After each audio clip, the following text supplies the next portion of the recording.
The game plan's pretty clear. Get in his face, don't let him be long and lanky, and take him down multiple times. Christos Giagos has the skill set to accomplish all of that. The question is, Ludwig Klein, Christos Giagos, you tell me, is the comparison apt? I mean, yeah, it's an apt comparison, Derek. At least they're somewhere in the same range, right? Like I'm saying, Ludwig Klein's obviously a better all around fighter, but Christos Giagos, man, you cannot sleep on Giagos at all, or you're gonna end up like the Zellhubers or like the Thiago Moiseses or the people that just overlook him, because this guy, dude, Giagos is a dog. He will bring the fight to your front door and then make you a sandwich as he's leaving, because this guy is very dangerous. But saying that, man, Ignacio Bahamondes has the tools and the youth and the ability to be able to nullify Giagos. It's just all a matter of Giagos can get his hands on him.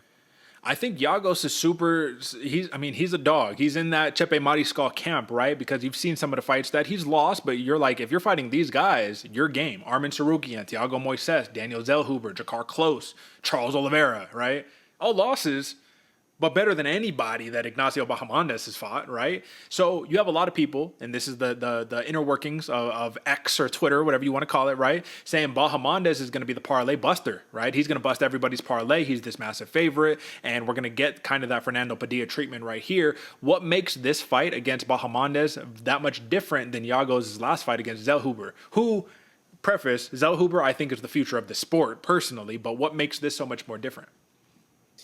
That's a good question, Derek. I mean, in my mind, the biggest difference right here that could be a bonus, could be a fault to Bahamondes is he's down to brawl, man. He's down to sit in that pocket and exchange some knuckles right there.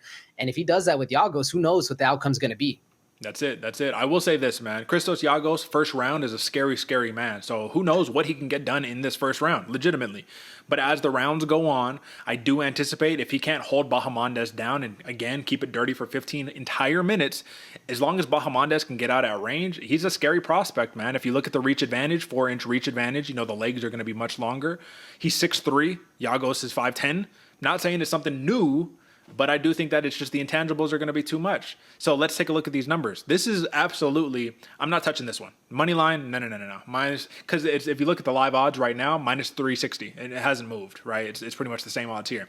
So if you're going to prop this one, which you can if you want, I'm staying away completely. If you're going to prop this one, what's the play right here? I have a feeling, because there's two plays. It's the submission play for Bahamondes, right? Or it's going to be the decision play if you're rolling with him. If it's Giagos, I really think that you're going to be banking on a submission. What do you think?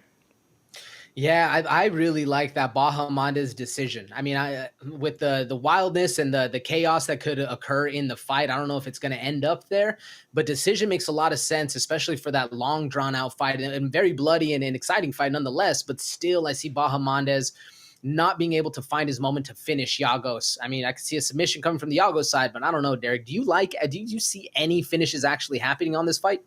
I totally can see a finish right here, man. It's the same way that it happened the last go around against Zellhuber for Christos Giagos, man. You guys are doing grappling transitions. Bahamondes with the super long arms sneaks in there, or vice versa.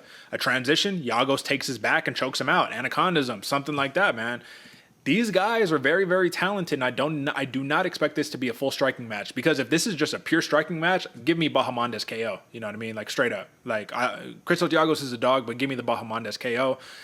Again, this is one of those where I don't think we're going to repeat history. I think that this is a get-back spot for Bahamondes. He's just against a really game opponent in Giagos. So let's see if he's up to the level of a Daniel Zellhuber or Fernando Padilla or whatever the case may be.